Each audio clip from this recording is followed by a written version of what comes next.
Boa noite, gente. Está começando mais um NEFI, hoje, uma reunião de História do Cristianismo. Hoje a gente vai falar sobre a Igreja de Jerusalém. Uma pergunta, né? Como era a primeira comunidade cristã? Se você não me conhece ainda, meu nome é Emanuele, né? Manu, eu sou uma das coordenadoras aqui do NEFI. Eu estou com a linha temática de História e Cristianismo. Estou aqui desde quando o NEFI começou, nós estamos aqui trabalhando em função do ensino nas igrejas, para os cristãos, para pessoas que se interessam pelo cristianismo, e tem sido muito bom, muito frutífero. Nós temos o nosso canal no YouTube com as nossas reuniões gravadas, tudo que a gente produz aqui, pelo Google Meet, ou antigamente pelo Zoom, está gravado, a gente tem um material aí vasto no YouTube, você pode conferir, tá bom? Gratuitamente. E assistir, né, as nossas reuniões ao vivo. A gente também tem a nossa página no Instagram, @nefistudos, onde a gente costuma divulgar reuniões, horários, dar os avisos mais referentes ao grupo, né, as lives, as atividades que a gente está fazendo. Então, para você ficar por dentro de tudo, siga a gente lá no Instagram, lá a gente compartilha também o link para você ter acesso ao nosso grupo de WhatsApp, e assim a gente vai caminhando junto, tá bom? Então, antes de iniciar, vou fazer uma oração. Meu Deus, eu quero te agradecer por mais um dia, quero te agradecer por cada pessoa que se encontra nessa reunião. Eu te peço nesse momento para que o Senhor venha guiar a condução dessa aula, que nós venhamos aprender de Ti, que o Senhor nos torne humildes para entender quem o Senhor é, o que o Senhor fez, qual o propósito da igreja, por que nós estamos aqui, para onde o Senhor quer nos levar, que com o estudo da história a gente possa entender também os seus atos através da história, e o que o Senhor reserva para nós como igreja hoje, Deus. Eu oro ao Senhor, desde já eu te agradeço. Amém. Gente, só preciso que vocês me confirmem se está tudo certo na apresentação. Porque aqui, para mim, eu estou vendo só a tela cheia. Está tudo certo? Se alguém puder abrir o áudio, o microfone. Tá sim. Tá assim? Ah, então tá jóia. Hoje nós vamos falar sobre a Igreja de Jerusalém. Como era a primeira comunidade cristã. O material principal que eu estou usando para essa aula é o livro História Ilustrada do Cristianismo, do Justo Gonzalez, ou Rusto Gonzalez, né? Tá falando a pronúncia corretamente. Eu gosto muito do material dele, e ele traz algumas ideias muito interessantes sobre a história da igreja. Eu gosto especialmente do Rusto Gonzalez, porque eu acho que ele tem uma escrita muito apaixonada, assim, tanto pela história, quanto pela igreja, quanto por Cristo. Então, ele, assim, é a minha maior referência, né, para os estudos. Então, eu estou levando isso aqui com o material dele. E antes da gente entrar no tema propriamente, vou trazer uma introdução. Ano passado a gente teve alguns encontros de história do cristianismo, mas do meio do ano para o final, a gente teve pouquíssimos, né? Então, eu resolvi começar o ano trazendo um pouco ali do inicinho para a gente refrescar a memória e para conduzir os nossos temas de uma forma melhor. Então, primeiramente, tem uma declaração do Rusto Gonzalez que eu gosto muito, que ele fala sobre o estudo da história da igreja. Ele fala assim que a história da igreja, para a gente, ela é, na verdade, uma autobiografia, porque ela está contando do curso da nossa própria história como cristãos, né? Porque a igreja somos nós, aqueles que fomos chamados por Cristo.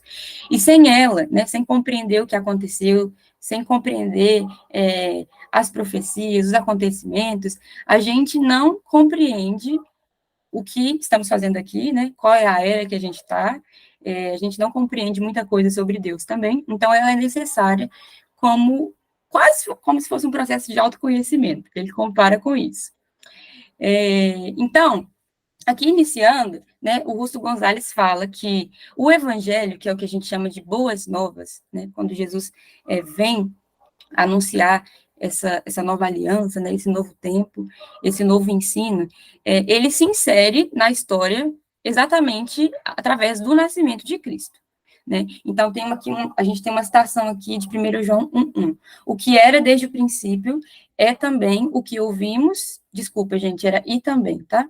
O que era desde o princípio, e também o que ouvimos, o que vimos com os nossos olhos, o que contemplamos, e as nossas mãos apalparam. Então, esse versículo está querendo dizer que Jesus Cristo é a revelação do Evangelho. Jesus Cristo, ele sempre esteve com o Pai, né? Mas foi falado a respeito dele, foi anunciado a vinda dele, ele estava lá desde o princípio, mas depois de todas essas coisas, esses anúncios, Jesus também ele foi ouvido, ele foi visto, foi percebido e contemplado pelas testemunhas ali. Então, é disso que está se tratando esse versículo. Então, todos esses atos, né, não todos, né, a Bíblia fala que nem tudo foi escrito, mas grande parte desse material, né, dos atos de Jesus estão ali registrados para que a gente possa ter acesso. Então, isso foi historicizado, né, a gente tem acesso aí a algumas datas, alguns testemunhos, registros. Então, a história, ela nos serve bem para isso, especialmente os evangelhos, né, que são as fontes supremas, assim, da gente compreender em que estão registradas ali os feitos de Jesus. Então, a história, quando a gente fala do Antigo Testamento, ela serve como uma narrativa mesmo, né, para que a gente possa discernir o sentido, o curso da história, para onde que a história está indo, os tempos, as promessas e organizar o presente, né, organizar ali, entender o tempo, como se cada período dessa história tivesse um propósito que obedece completamente à vontade de Deus. Todo esse propósito, ele foi pré-ordenado por Deus de uma forma perfeita, né, sem interferências, sem interrupções e sem plano B. Já o Novo Testamento, ele também tem um interesse histórico, né? A gente começa vendo ali, especialmente os evangelhos, a respeito das genealogias. A gente tem também ali alguns diálogos descritos, né, de Jesus Cristo, alguns milagres que ele realizou, especialmente o Evangelho de Lucas é o evangelho que tem mais detalhes a respeito disso, né? E algo que eu queria chamar a atenção é sobre a presença de Deus na Terra. Então, a gente vê a presença de Deus na Terra no Novo Testamento, na pessoa de Jesus, né? Mas Jesus, quando ele tem a sua ascensão aos céus, né? Jesus já tinha falado sobre a sua morte, sobre a sua ressurreição, sobre a sua ascensão. Então, ele sobe e promete ali um outro que viria, né? O Consolador, mas que também esse Consolador seria, que posteriormente encheria a igreja, a virtude do Espírito Santo, né? E daria a essa mesma igreja o poder para testemunhar, né? Tanto ali em Jerusalém, e em toda parte. Então, como eu destaquei aqui o Evangelho de Lucas, né, a gente vê primeiro ali que a gente tem detalhado os atos de Jesus, a história de Jesus mesmo, e já em Atos, que também foi uma escrita dele, a gente fala de uma coisa que pode ser considerada como os atos do Espírito, né? Então, a gente tem até essa impressão e essa visualização de Atos como um livro incompleto, né? Porque é a história da igreja, e a igreja ainda não acabou, nós estamos aqui. Então, até que o Senhor venha, essa história, ela continua sendo escrita, né? Esse curso está sendo encaminhado, mas é certo que, nesse momento, né, ali de Atos, é que marca, sim, o nascimento da igreja. Então, a igreja nasce ali, né, com o Espírito Santo sobre ela, guiando os seus atos, guiando os seus passos, os seus anos, então, tudo que aconteceu depois da ascensão de Jesus. A gente está falando de meros pecadores, pessoas comuns, né, revestidas do Espírito Santo e obedecendo a Cristo, né, espalhando o Evangelho, disseminando a fé cristã. É interessante a gente pensar nessa figura de nós homens como miseráveis, né, como pecadores mesmo. Então, vários pontos que a gente olha da história cristã não são pontos tão louváveis ou tão bonitos, né, porque a gente ainda, né, não é uma imitação perfeita de Cristo. Então, esses homens muitas vezes erraram. A igreja, ela tem algumas máculas, mas é interessante perceber, né, que foi através dessas pessoas que o Senhor depositou o Espírito Santo para dar o andamento da igreja. Bom, vou falar um pouquinho agora sobre o mundo em que a igreja se desenvolveu, especialmente sobre o território da Palestina, né, porque foi a região onde o cristianismo deu ali os primeiros passos. Essa região da Palestina sempre foi uma terra sofrida. A gente tem uma reunião aqui, se você estiver assistindo isso, né, ou quiser anotar, que se chama As Raízes Judaicas do Cristianismo, algo assim. Mas se você pesquisar judaicas, cristianismo, você vai achar. A gente falando da origem do cristianismo, enfim, né, dessas raízes judaicas. A gente vai ver que a Palestina sempre foi uma terra sofrida, né? Tanto assim, por causa da própria posição geográfica mesmo, porque a Palestina se concentrava entre algumas rotas comerciais importantes, né, que uniam o Egito e a Mesopotâmia. Então, ela era uma terra cobiçada, assim, né, era um ponto mais estratégico, e ela também foi invadida várias vezes. A gente tem alguns registros no Antigo Testamento por vários povos diferentes. Então, a Palestina foi um território que foi subjugado, de fato, né, muitas vezes por causa disso. Então, importante a gente ter essa ideia, né, de onde que nasceu isso. E, especialmente, algo que vai trazer uma diferença aqui para a aula, a gente compreender algo que aconteceu no século IV a.C., que é a respeito do domínio de Alexandre na Palestina. Porque o propósito de Alexandre, depois de ele derrotar os persas, era, de fato, conquistar a Palestina como uma terra mesmo, né, como uma porção de terra, para expandir o seu domínio. Mas ele tinha um propósito que é mais caro para nós aqui, compreendemos essa história, que tornar, né, esse povo, na verdade, toda a humanidade, né, tudo que ele pudesse conquistar, em um povo marcadamente grego, né, que incorporasse, assim, a cultura grega. E o resultado disso é o que a gente chama de helenismo, que isso é basicamente a combinação dos elementos gregos com os elementos das civilizações que foram conquistadas também. Então, nisso, a gente pode ver, né, pontos principais aqui, a fusão dos deuses. Então, aquilo que, por exemplo, os judeus acreditavam, né, que eram deuses, eles eram monoteístas, agora eles se veem imersos numa cultura em que existem vários deuses e que, por mais que aquilo não fosse imposto, né, para eles, eles não eram obrigados até então a adorar aqueles deuses, mas isso infringia, né, a lei judaica. Então, isso serve também, começa aí já uma ameaça à fé dos judeus, porque os judeus acreditavam no Deus único de Israel, né? Um ponto principal notável aqui é a respeito da revolta dos Macabeus, porque essa revolta marca, assim, uma agência mesmo do povo contra o helenismo, né? Uma vontade, um desejo, assim, de preservar mesmo a cultura judaica, né? A fé judaica. No ano 63 a.C., a gente tem aí um soldado romano, né, que é o Pompeu, ele conquista a Palestina, então, e ele depõe o último Macabeu. Então, os Macabeus, eles estavam, assim, meio que com uma posição notável naquele momento, mas aí os romanos vieram e tomaram de novo a Palestina. E aí, a política dos romanos, por mais que os romanos, eles fossem, de certa forma, assim, tolerantes à religião e aos costumes dos povos conquistados, né, tanto é que os romanos, eles começam até mesmo a devolver alguns títulos de sacerdote, depois de um tempo, para pessoas que eram descendentes dos macabeus, mas isso, né, essa mistura mesmo, né, especialmente da religião, mas dos costumes também, começa a criar uma obstinação muito forte dos judeus, né, então, a partir daí vai se desencadear algumas rebeliões judaicas. A gente destaca aqui também os zelotes, né, se você já assistiu The Chosen, tem um dos discípulos lá que ele era um zelote, né, e aí a série, ela ilustra muito bem, né, o que era um zelote, como é que ele defendia a sua fé.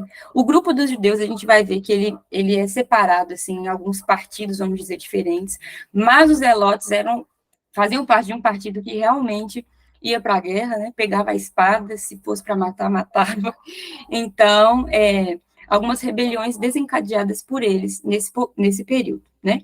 E aí, esse tanto de rebelião, esse tanto de briga a respeito da fé judaica e do espaço e tal, acaba corroborando na destruição de Jerusalém, no ano 70 depois de Cristo. E um ato simbólico disso, né, é a conquista mesmo do lugar e a derrubada do templo. Como eu falei sobre os partidos judaicos, eu vou citar aqui, né, além dos zelotes, a gente tem também os partidos dos fariseus, que é o partido mais antigo, né? O Partido dos Fariseus ele começa a se desenvolver nesse período mesmo de exílio, como uma forma de preservar mesmo essa lei, né? A gente tem também o Partido dos Saduceus, que eles eram mais aristocratas, assim, então eles eram mais, assim, tinham interesses parecidos com os interesses romanos, então eles se envolviam mais em questões políticas também, acabavam colaborando, de certa forma, com o Império. E os essênios já fazem parte de um partido um pouco diferente, né, porque eles buscavam mais uma questão espiritual, então eles se afastavam mesmo da cidade. Era algo parecido com o trabalho de um monge, trabalho não, né, a espiritualidade de um monge, porque eles entendiam que precisavam fazer a pureza ritual, né, de tudo aquilo que estava acontecendo e esperar até que o Messias viesse. Então, eles achavam que deveriam mesmo viver esse isolamento, que era a melhor forma. Então, os judeus, eles se separaram em partidos diversos, né, mas eles tinham uma crença comum, que era o monoteísmo, né, eles estavam no Deus de Israel, não só o monoteísmo, mas algo chamado monoteísmo ético, que é mais do que crer no Deus de Israel, mas crer na justiça do Deus de Israel. Então, entender que esse Deus, ele também estabelecia regras morais para o povo que não deveriam ser desrespeitadas. Isso era muito forte na forma dele de viver, enfim, de se manifestar. E a esperança messiânica. Um povo que, por várias vezes, teve a sua terra invadida, teve os seus costumes misturados, né, viveu sob ameaça de guerra, ameaça de extinção. Eles esperavam mesmo que o Messias viesse, especialmente para restaurar o lugar de Israel, né, restaurar o trono de Israel, o reino de Israel. Então, essa esperança era comum a todos esses judeus, embora eles estivessem divididos em alguns partidos. Bom, o judaísmo da dispersão. Então, quando os judeus eles começam, né, a sofrer essa ameaça, né, quando eles estão sob o Império Romano, eles de fato começam a sofrer perseguição nos lugares onde eles estavam. Então, quando eles começam a se dispersar, ou seja, fugir mesmo do lugar onde eles estavam, para ir para outros lugares, porque estavam sendo ameaçados, é aí que a fé cristã começa a se expandir por várias regiões do Império. E algo muito interessante que aconteceu foi a tradução, né, do Antigo Testamento para a língua grega. Nesse momento, a língua grega era a língua franca ali do Mediterrâneo, então foi muito importante que houvesse essa tradução para que as pessoas de fala grega pudessem ter acesso ali, né, à fé, então isso foi de fato disseminado nesse período.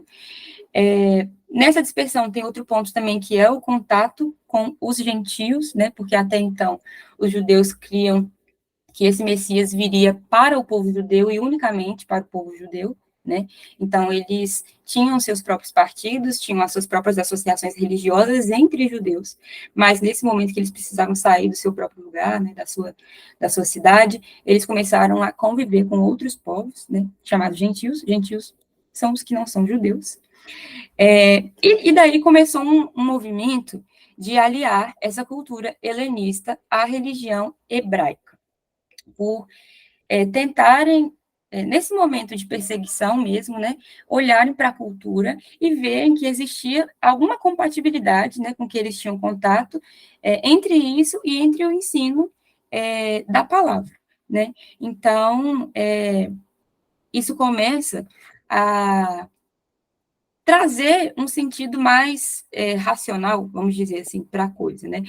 Inclusive, eu destaquei aqui algo que o Justo Gonzalez traz no livro sobre Filo de Alexandria, porque ele fez um trabalho, né, de aliar a filosofia platônica às escrituras hebraicas. E aí os filósofos de plantão aí podem falar mais sobre isso depois, mas eu acho que eu vou dar uma pincelada mais à frente e vou trazer vocês o contexto disso. Então, quando os cristãos eles começam a se dispersar, começam a observar a cultura e trazer os elementos dessa cultura para, de certa forma, defender a fé, ou entender que talvez existia algo no mundo afora, né, do mundo judeu, judaico, que também levaria essas pessoas a crerem, né, em Deus, a enxergar a beleza de Deus, enxergar que elas precisavam de uma conversão. Isso foi bem proveitoso para a disseminação da fé cristã.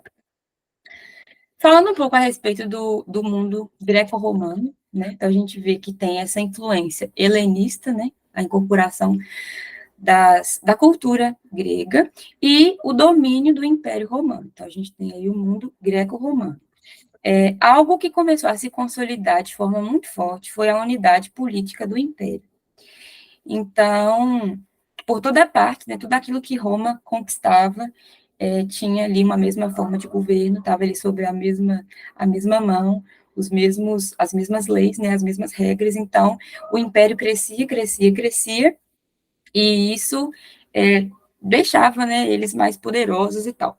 E algumas coisas desse mundo greco-romano podia ajudar os cristãos, mas também podiam prejudicar. Algo que ajudou dessa questão da unidade foi a questão da facilidade nas viagens, né? Então, principalmente porque o comércio estava florescendo muito ali, né?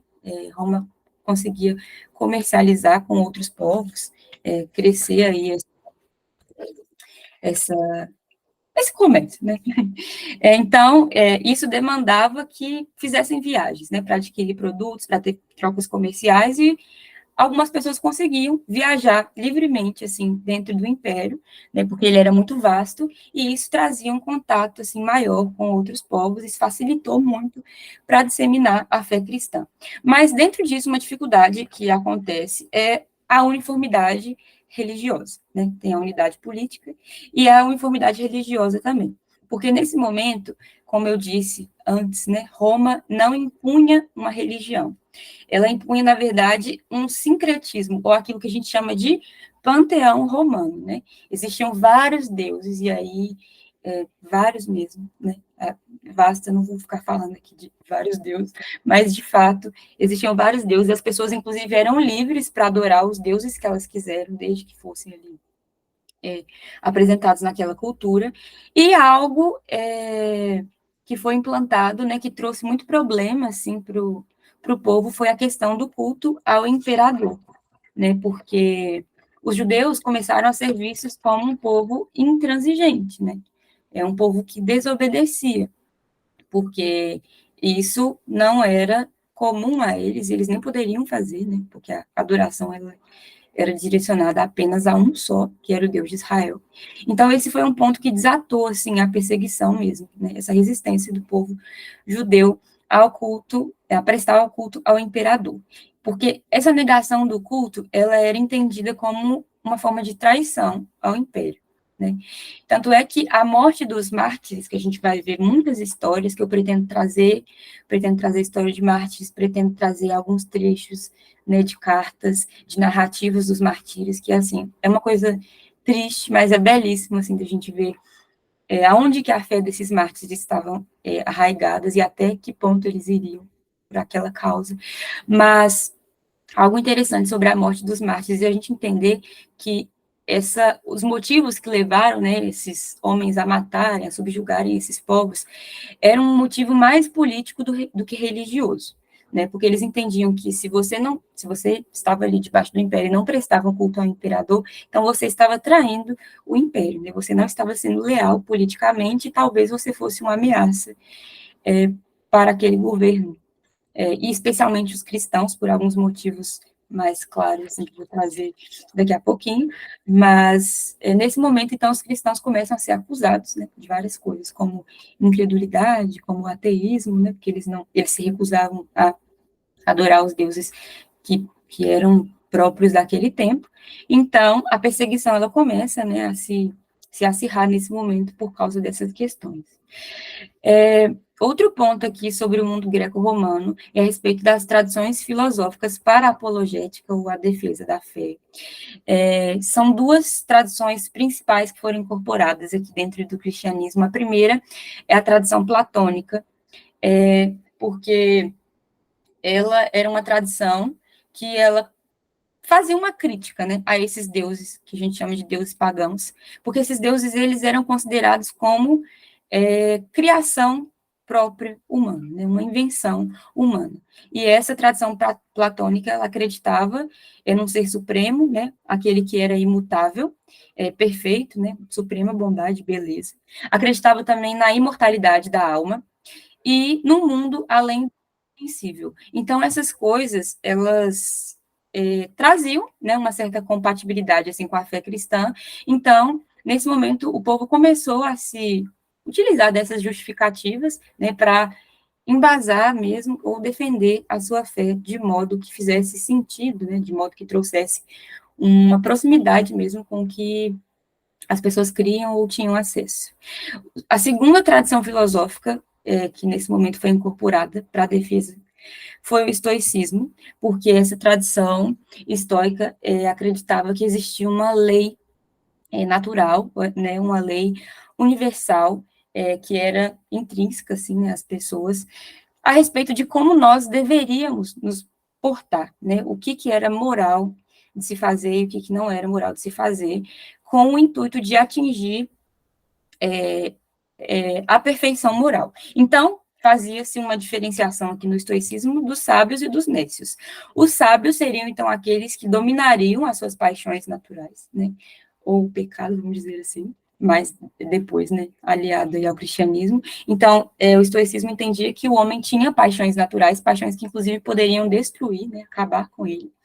E sábios, né, para o estoicismo, seriam, então, os homens que dominassem né, essas paixões, que não deixavam essas paixões dominarem eles, né, dominassem tanto ao ponto de não senti-las mais. Só que eles acreditavam que era possível fazer isso por conta própria, né?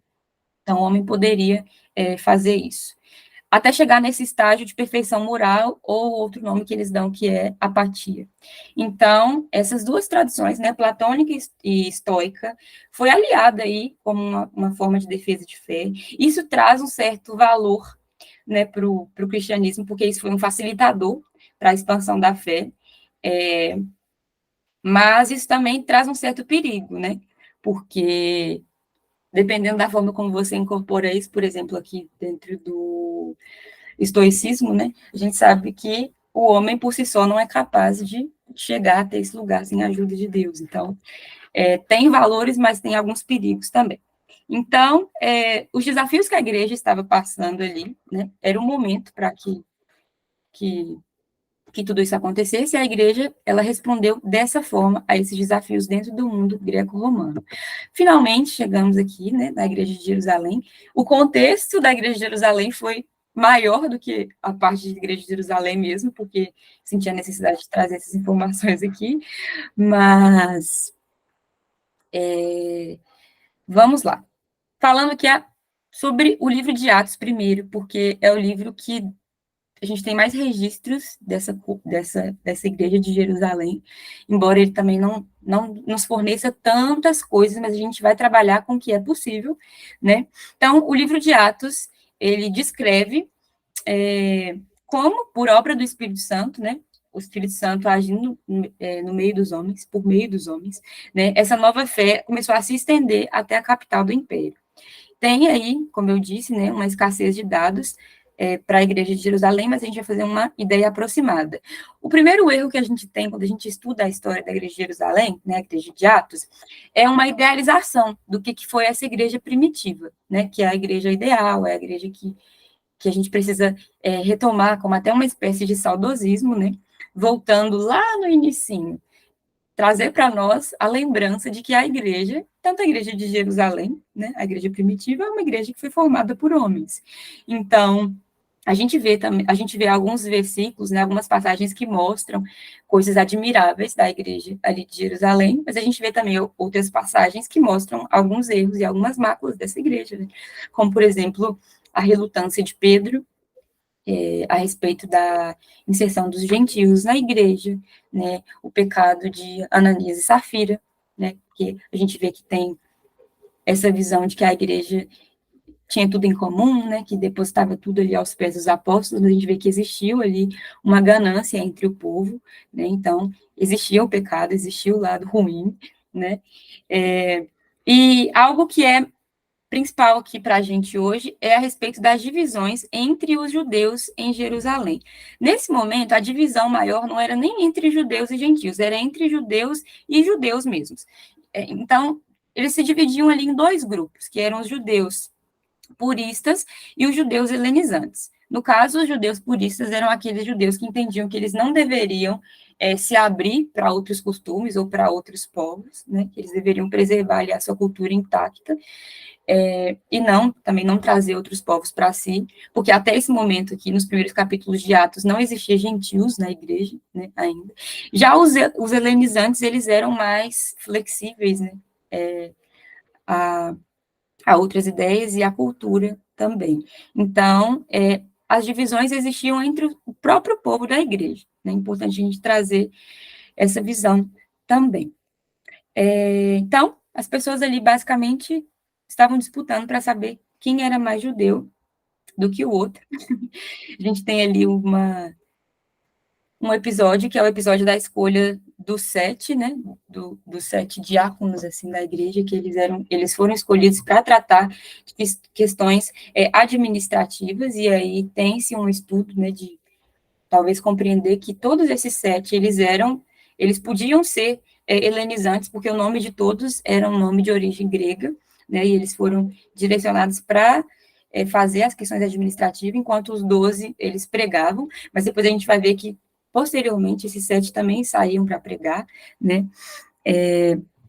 A gente tem no capítulo 7, né, a narração do discurso de Estevão, e a gente percebe também a diferença das tratativas, por exemplo, a forma como o povo tratou Estevão, né? Como julgou Estevão, e como julgou Pedro e João também, né? Porque Pedro, em determinado momento, ele foi preso, mas foi solto. Já Estevão, ele não tinha tanta misericórdia. Não tiveram tanta misericórdia dele. Então, essas diferenças a gente começa a ver, né, que existia uma forma diferente de tratar o povo naquele período. Depois a gente vê que no livro de Atos também tem a narração das atividades missionárias, né? Primeiro eu vou destacar aqui a ação de Filipe, porque Filipe é o que planta a igreja em Samaria, né? Então ele sai ali um pouco daquele contexto, planta a igreja lá, então a igreja começa a ser plantada ali fora da Judéia, como foi prometido, né? A promessa ali em Atos, no dia de Pentecostes. Paulo também, né, começa as suas atividades missionárias ali, dessa vez agora fora da Palestina, né, ele começa aí as suas viagens. E a igreja, então, passa a ter mais membros gentios do que membros de origem judia, né? Então, ou origem judaica. Então, a igreja começa a ter essa característica mais diversa. Era uma igreja que trabalhava com a unidade do espírito, mas ela era diversa em sua composição, até porque ela estava espalhada.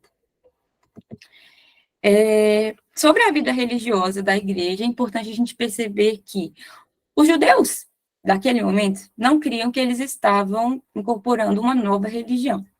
Eles entendiam que eles eram judeus, mas eles tinham convicção de que a idade messiânica tinha chegado. Então, o Messias, né, a esperança de Israel, que eles tanto aguardavam, tinha chegado. Então, não existiu essa ruptura, né, com o judaísmo, né, com as práticas judaicas. Tanto é que a gente vê, eles não se opunham ao judaísmo, né? A gente vê que existe ali a observância do sábado ainda, o culto nos templos, esses hábitos, né?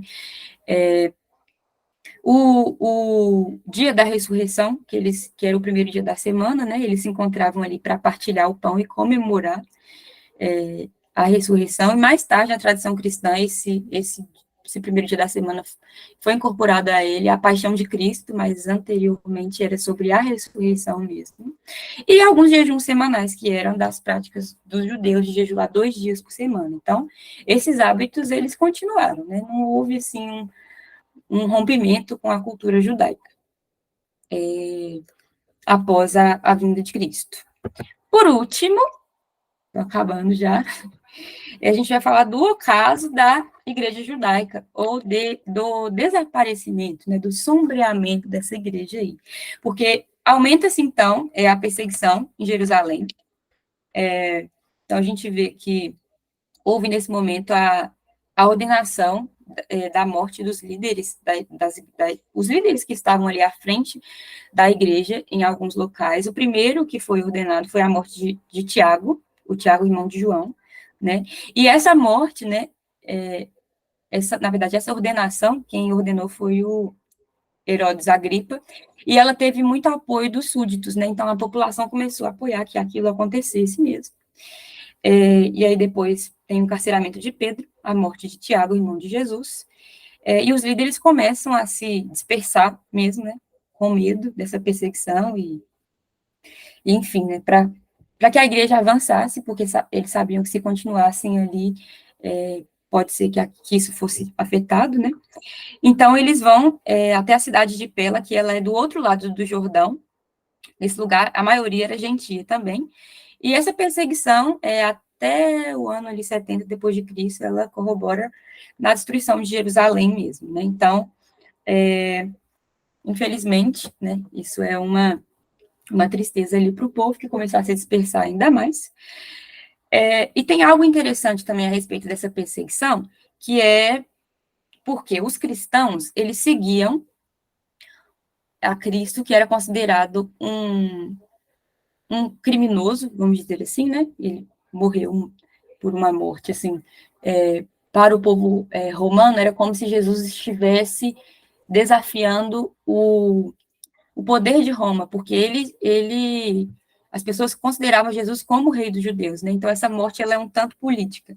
E mais do que isso, né? Mais do que os cristãos seguirem isso, já era polêmico, o fato de Jesus ser da linhagem de Davi e alguns líderes posteriores da igreja, como Tiago, Simeão, também serem da linhagem de Davi, e Jesus já ter profetizado, né, que o trono de Davi não teria fim, mas isso foi interpretado de uma forma como se os líderes da igreja, que fossem da linhagem de Davi, na verdade, eles estavam ambicionando se tornar reis ou acabar com o império. Então, essas pessoas começaram a ser vistas com alguma suspeita, né? E a igreja, né, começou a ficar seriamente com as suas condições completamente desoladas, né? E cada vez mais se dispersando, e aí o cristianismo judeu, né?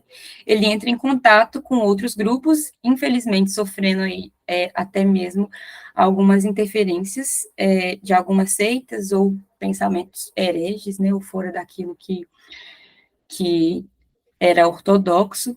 E aí eu vou parar por aqui, né, para a gente continuar essa aula depois, para a gente falar mais sobre perseguição e ortodoxia, mas esse é o contexto aqui de como acabou, ou como a igreja de Jerusalém ficou desolada. Agora eu vou voltar aqui para a reunião. Parar aqui.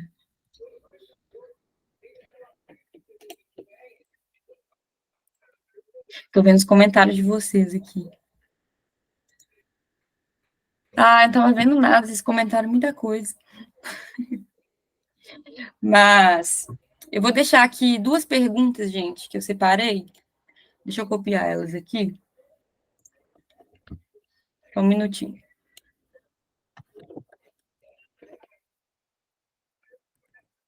A primeira pergunta é uma pergunta grande, mas dá para entender. Ó. Quais reflexões podemos tirar a respeito da ação da igreja na história e a sua forma de comunicação com a cultura dos seus lugares de ocupação?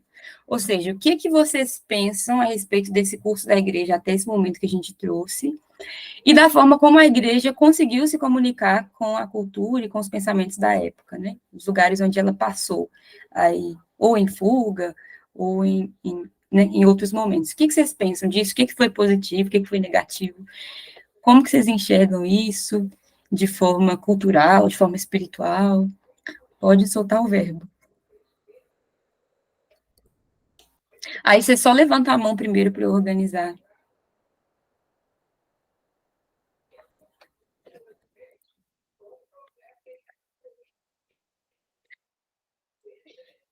Pode falar, Tiago.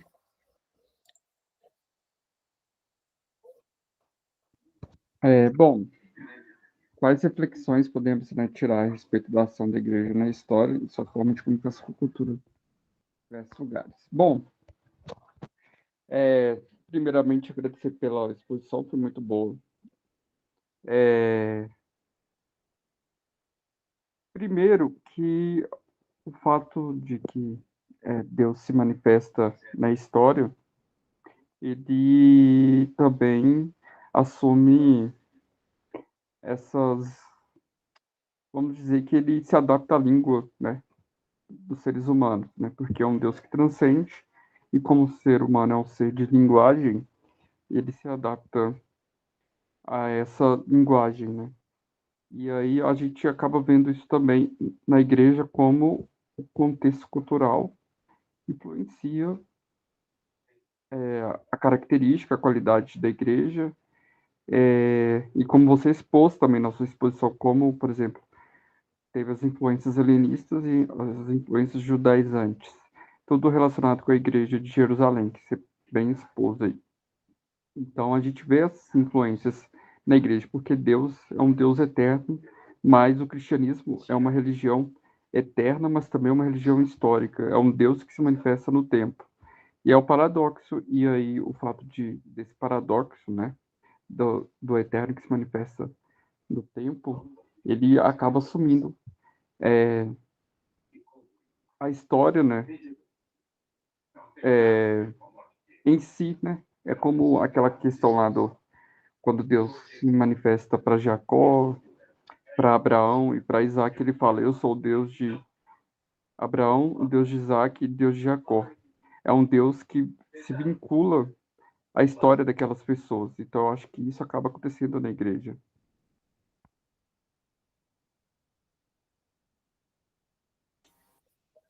Obrigada, Tiago, pelo seu comentário. Lincoln, tem 3 Lincoln na reunião hoje, vocês viram? Estão usando a Gente, mesma é coisa. link na reunião hoje. Mas eu acho muito legal quando a gente lê o livro de Atos, o desenvolvimento da igreja. O que me chama a atenção é que, naquela época, se faz muito presente a questão da exegese cultural. Por exemplo, em Atos 17, nós vamos ver Paulo no Areópago. Paulo utiliza elementos da cultura grega como pontos de contato para o evangelho. Alguns capítulos depois, nós vamos ver o mesmo Paulo discursando em aramaico, usando a língua e a sua origem judaica como um ponto de contato cultural, atraindo-os para o evangelho.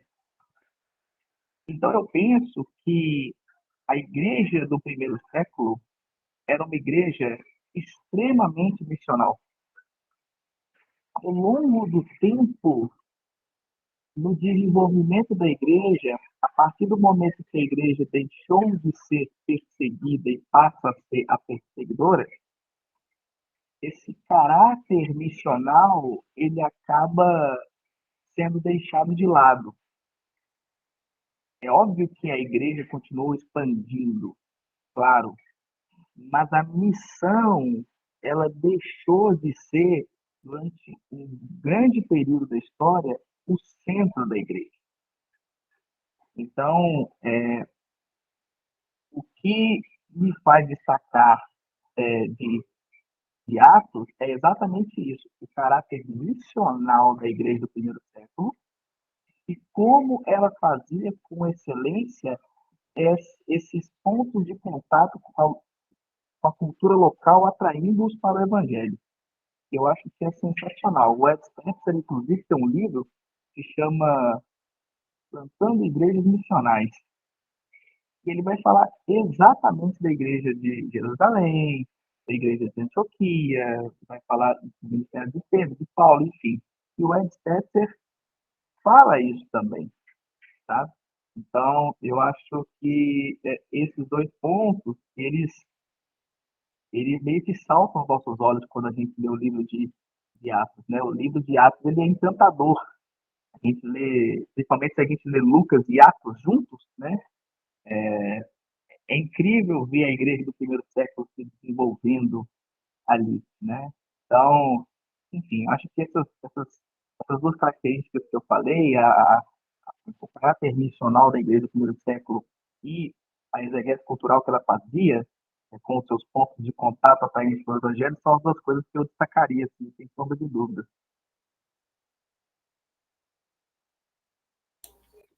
Obrigada, Lincoln. Juan, pode falar, meu caro. Boa noite, gente. Parabéns, Manu, pela exposição, ficou muito bom. Eu sou o Lincoln Verdadeiro. Brincadeira. É... Então, gente, cara, sempre quando a gente fala de igreja primitiva, principalmente a do primeiro século, é muito polêmico, né? Porque é muita coisa que está acontecendo ali. A gente não tem nem ideia de tanta coisa que está acontecendo ali. Tem os pós e os contras, né? Tem os pós e os contras. Principalmente ali, os apóstolos eles tiveram muita dificuldade, e eles tiveram, né, até que escrever isso. A gente encontra muito nas cartas de Paulo também, nas cartas de 1º e 2º João, a ideia do gnosticismo, né, que eles tiveram que bater também.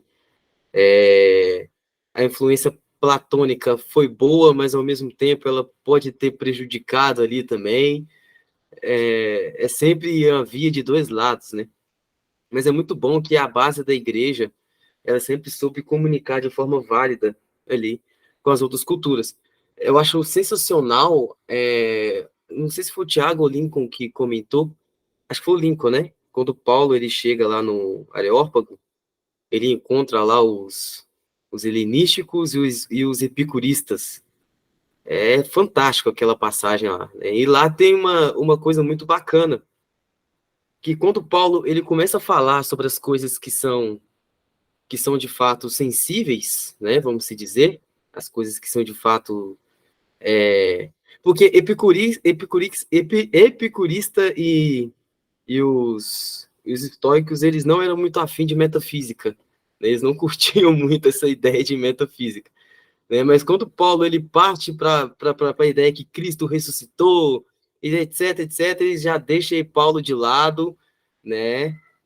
Paulo, a gente não quer saber dessa história aí, tá? Vamos deixar você de lado aí. Provavelmente, Thiago, provavelmente os estoicos, eles não curtiam muito essa questão de metafísica, não. Deixa essa história de lado aí. Porém, se não me engano, acho que é no decorrer do versículo, mostra que muitas pessoas elas foram convertidas ali por causa dessa palavra de Paulo. Principalmente, eu esqueci o nome, não sei se é o Pseudo Dionísio, eu esqueci o nome aqui, me fugiu aqui. É uma Qual pessoa que é o tema? importantíssima. Oi? Qual que é o tema que você falou aí do Pseudo Dionísio? Eu esqueci, fugiu o nome aqui de uma pessoa que foi muito importante, que foi convertida por Paulo lá no Areópago. É o Não sei Pseudo se Dionísio Areopagita, não é? eu acho que, não sei se foi ele, foi uma pessoa bastante importante para a história da filosofia ali, que foi convertido ali por Paulo meio nesse meio termo ali. A gente vê, né, como é que era dificuldade muito grande para eles poderem falar ali, né? Então, acho fantástico e estou ansioso aí para as próximas reuniões da Manu sobre isso.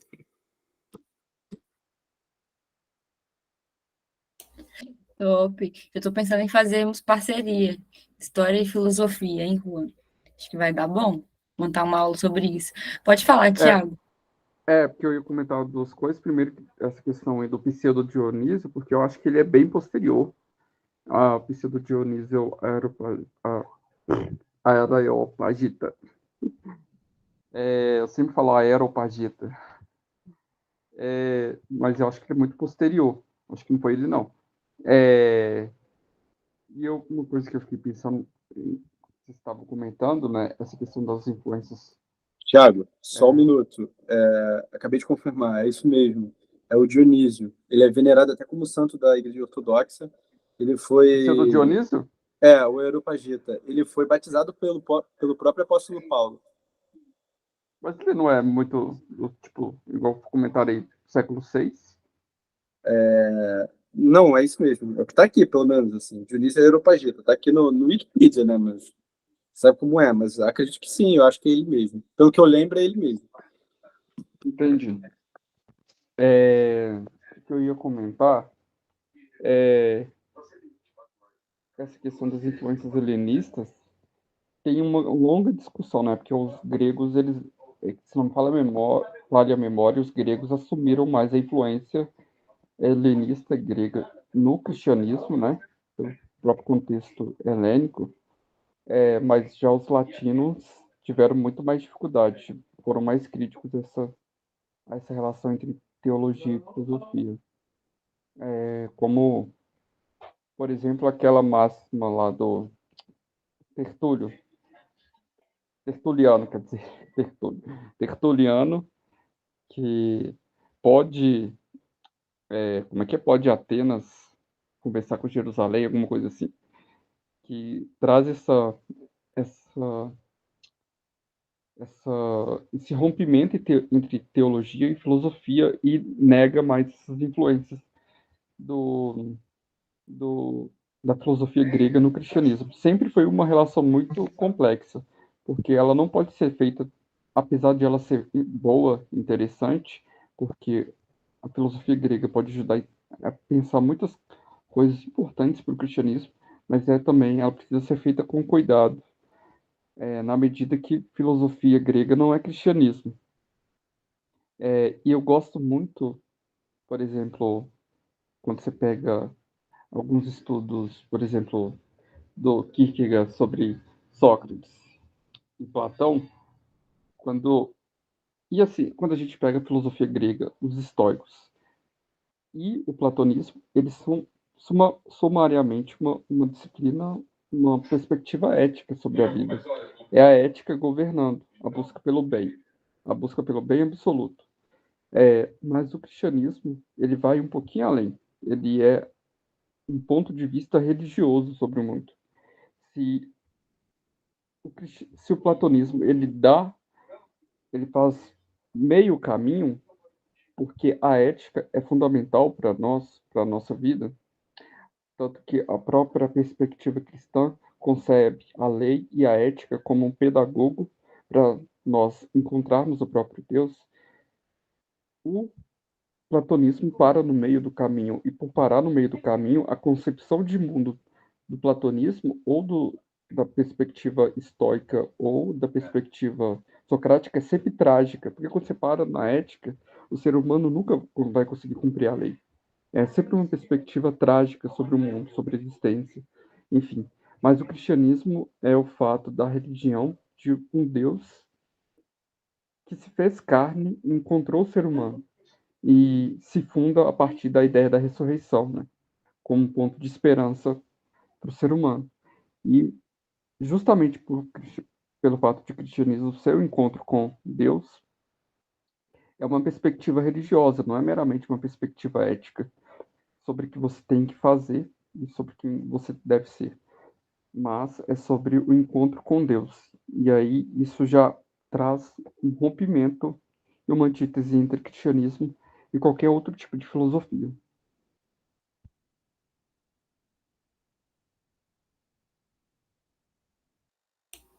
Muito bom, gente. Vocês estão animados hoje, empolgados. Ô, gente, ó, hoje eu trouxe uma pergunta só para a aula. Acho que a gente já fez boas reflexões. Então, eu vou só perguntar se alguém tem mais algum comentário a respeito disso. E se não tiver, eu vou encerrar por aqui. Então, se você tiver um comentário, esse é o momento de você levantar a mão. Senão você pode se arrepender para sempre. Tiago, você está com a mão levantada ou você esqueceu de abaixar? Esqueci de abaixar, desculpa. Então, vocês têm 5 segundos para se manifestarem. A galinha.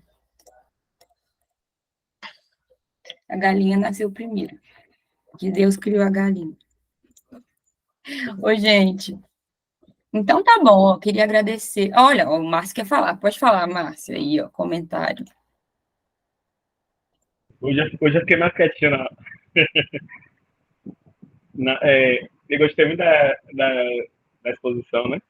Foi bem claro e direta ao ponto, né? O que eu queria retomar era o ponto que você falou que o pessoal idealiza muito a igreja de Jerusalém, né? O livro de Atos, como se fosse uma igreja perfeita, né? Como se não tivesse problemas, né? Você falou da ganância de Ananias e Safira, mas o outro ponto é que o próprio Deus ele manda espalhar a mensagem, né? Diga, não, vá, pregue o evangelho em Jerusalém, na Judeia, na Samaria e fala até os confins da terra, né? Só que a igreja, mesmo recebendo a mensagem, ela para em Jerusalém. Precisou haver uma perseguição, como a gente vê lá em Atos 8, para muitas vezes a igreja começar a se mexer, né? Eu costumo dizer que se dependesse só da gente, a igreja já tinha acabado no primeiro século, né? Porque recebeu um comando de Deus, ó, espalhe a mensagem, ficaram no mesmo lugar. Precisou haver uma perseguição para que a igreja cumprisse o que Deus falou desde do início. Precisou ter um levante para que a igreja saísse para começar a fazer aquilo que Deus já tinha dito desde o início. A mensagem não é só para vocês, espalhe, né? Não é exclusividade sua, né? Não é de vocês, judeus. A mensagem, o evangelho é para todos. Espalhe a mensagem, né? Se não fosse a perseguição, você vê que o pessoal não ia sair do lugar. Precisou haver uma perseguição à igreja de Jerusalém para que eles saíssem e começassem a pregar a mensagem, né? Eu digo que ainda bem que Deus, o Espírito vai conduzindo o processo, porque se fosse depender da gente, realmente a igreja tinha fechado a porta no primeiro século. O projeto já tinha acabado, já tinha ido à falência ali no primeiro século, né? Deixa eu me dizer, né? O projeto dá certo, apesar de nós, né? Apesar de nossas falhas, né? De nossas inconstâncias, porque aquele que conduz o processo, ele é perfeito, ele é soberano, ele é glorioso, ele sabe muito bem o que está fazendo, né? E é por isso que até hoje o projeto está dando certo. Não por causa de nós, mas por causa de quem conduz o processo, né? Às vezes a gente idealiza tanto a igreja, Atos, a igreja, tem que botar essa igreja de Atos, a gente tem que... Mas olha que ela tinha também seus problemas, né? Tinha suas inconsistências, né? Então, a gente vai dizer como se fosse um modelo perfeito, não tivesse seus problemas, né? E a gente, como você falou, tinha... E não eram poucos, né? Não eram poucos problemas. Mas, apesar das dificuldades, dos problemas, né? Das perseguições, até hoje a igreja continua de pé, não por causa de nós necessariamente, mas por causa do cabeça dela, que é Jesus, né? E é isso que a história relata, isso, a soberania dele conduzindo o processo, mesmo com as falhas, mesmo com os erros da igreja católica ao longo dos séculos, dos problemas, como o Lincoln falou, né, da igreja que era perseguida e passou a ser perseguidora, aquela que era oprimida passou a ser opressora, vocês podem usar essa linguagem aqui, né, em alguns aspectos. Eu sei que é polêmico usar essa linguagem, mas só pra gente, só para esclarecer um pouco o meu ponto, né. Basicamente era isso que eu queria falar. Obrigada, Márcio. Pode falar, Lucas. Boa noite, gente. Deixar meus 2 centavos de contribuição aqui, né? Como sempre. Aproveitando a fala do Márcio, enquanto ele estava falando, eu linkei com a fala do Lincoln também. E me lembro que há pouco tempo atrás eu estava pesquisando com relação à igreja mesmo, né? E trazendo esse cenário da igreja primitiva, é interessante como que a igreja estava sempre se adaptando. Então, o Lincoln falou ali sobre ter esse diálogo com a cultura, mas é interessante ver como que dentro da própria igreja, a estrutura dela foi montada para suprir problemas. Nesse vídeo, eu não lembro quem que estava falando, mas se eu lembrar, depois eu jogo lá no grupo, compartilho com vocês, mas falava sobre, tipo, Jesus, um exemplo, né? Jesus não instituiu os diáconos, mas a igreja precisou de diáconos para suprir uma demanda. E aí, a partir disso, a igreja se transformou e colocou pessoas disponíveis para aquele espaço, para servir aquele espaço, cumprir aquela demanda. Então, eu acho muito interessante como que tem todo esse movimento em conjunto. E aí eu ligo com a fala do Márcio. Tipo assim, se dependesse só da gente, nunca que ia dar certo. Mas é tão interessante ver a soberania de Deus controlando todos esses aspectos e levando a igreja para os lugares onde precisa, e a igreja se adaptando da forma como precisa. Isso fez a nossa história, né? Faz a nossa história continuamente. Então, enfim, é um ponto interessante aí que eu achei válido trazer hoje.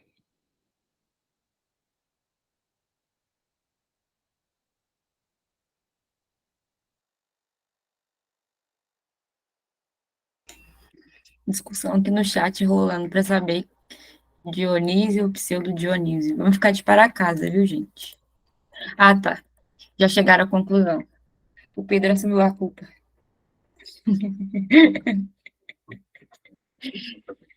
Oi, gente. Por algum alto preço. Alto preço. Tô doente. É assim mesmo. É assim mesmo. Não é o pseudo. Gente, ó, queria agradecer a todos vocês que entraram na reunião, que contribuíram, que ficaram aí até o final. Quem entrou e teve que sair. Você que está assistindo nesse momento no YouTube agora, que eu não sei quando vai ao ar essa gravação, mas ela vai. Muito obrigada. Compartilhe esse vídeo, né, para as pessoas que você achar que vão gostar. Né? Compartilhe a ideia do Nefi. Graças a Deus, a gente tem crescido, a gente tem conhecido novas pessoas, a gente tem se consolidado assim como grupo, e isso tem sido muito bom. Vou me despedir de vocês. Quero perguntar para o Lincoln se ele tem algum aviso, porque eu não lembro dos avisos. Infelizmente, minha memória é de curto prazo. Pode falar, Lincoln. Galera, um único aviso. Quarta-feira, 8 horas da noite, Igor Miguel estará conosco aqui no Nefi, palestrando sobre o tema do seu livro, A Escola do Messias. Então, não perca, compartilhe com seus amigos, tá bom? Não perca essa grande oportunidade de ouvir aí o Igor Miguel aqui conosco, tá bom? E claro, se você ainda não segue o Nefi no Instagram, siga, @NefiEstudos. E se você ainda não se inscreveu aqui no canal, se inscreva. Núcleo de Estudos é Inteligente. Se inscreva no nosso canal, ative o sininho para você receber todas as notificações, todos os vídeos das nossas reuniões que nós subirmos aqui para a plataforma. Você será notificado, você não perderá nenhum conteúdo do Nefi, tá bom, pessoal? É isso aí. Os 3 Lincolns estarão. Gente, eu vou explicar para o pessoal que às vezes a pessoa está assistindo e não está entendendo o que está acontecendo. É porque tem 3 pessoas aqui no grupo que entraram na mesma conta, que é o nome do Lincoln. E aí tem 3 pessoas diferentes com o mesmo nome Lincoln e o pessoal está zoando, né? Perguntando quem é o Lincoln verdadeiro. Mas é claro que sou eu, né? Então, muito obrigada pela participação de vocês, tá bom? Fiquem com Jesus, estudem a história do cristianismo, porque essa é a história de vocês. Deus abençoe a todos. A gente espera vocês na live com o Igor Miguel e nas outras reuniões do Nefi. Tchau, galera. Muito obrigada.